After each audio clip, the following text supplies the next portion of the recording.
Unilever is an FMCG company based in the Netherlands in personal care, foods, refreshment and home care. And FMCG stands for fast moving consumer goods. Yes.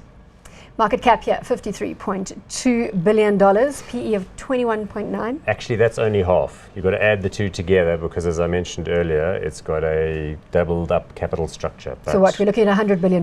Exactly, about $133 billion if you add the two together. There's some currency conversion issues. The PE is correct, though. Dividend yield of 3.4%.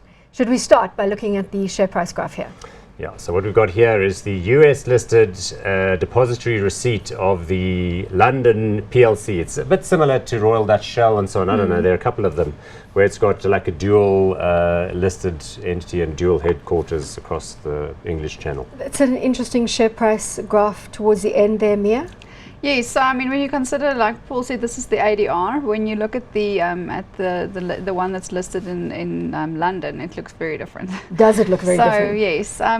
So anyway, why are we focusing on the ADR? Because that's where you buy for this hot stocks portfolio. You buy in the US, which is, I mean, at the end of the day, you need to look at what the company does and if it's good at the business it does in the areas it does business. So I think that's what this company is actually sort of more focused on, not really where it's listed. Some of that movement at the end, therefore, relates to the weakening of the pound versus the dollar, related to Brexit and the concern around a hard Brexit. But again, if you look at that and you say that this is an investment theme that you endorse and Unilever is one of the big players in that space, you would take advantage of where the ADR is tracking. Yes, so I think this company, like Paul said, some of the favorite soaps around the table, Pears, is made by Unilever. Unilever is a very well-known brand. It has Dove, it has Omo, it has very big brands that people are familiar with and use in their households. You didn't know where the washing powder was kept?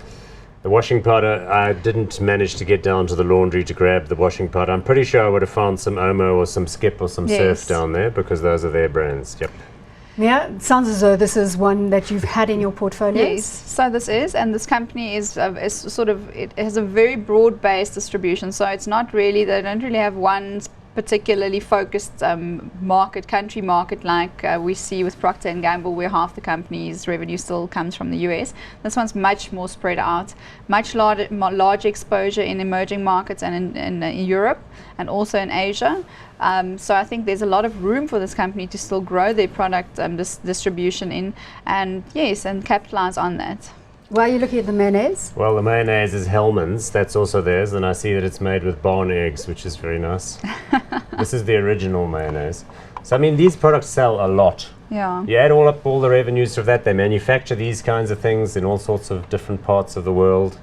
And these brands remain strong. They command a premium price on the supermarket shelves. People buy this. You're probably going to get a free supply of Hellmann's mayonnaise. Because there's a lot of food. There's Flora as well that they own. Ola, all of the ice creams that people eat. They do Lipton, Lifebuoy. all the teas. The Lipton teas as well. And an interesting feel-good factor I read a week or so ago is the fact that they are partnering with Gavi, who is a vaccine institute, and they will be focusing on children under 5's health, as they found out that about a quarter of the deaths of children under 5 is actually caused by diarrhea and pneumonia. And they're focusing on awareness of washing your hands as a little kid, and especially in India. So great corporate social responsibility underpinned to this one. And that is also another big theme, is what people are giving back to people, to the environment in the business of making money. And in addition to that, Paul Polman, the CEO, currently has done the same thing as Procter & Gamble, focusing the brands, trying to cut out ones that don't really make any money, focusing on the core global drive brands. Paul Polman, a big name at WEF Davos. Yeah.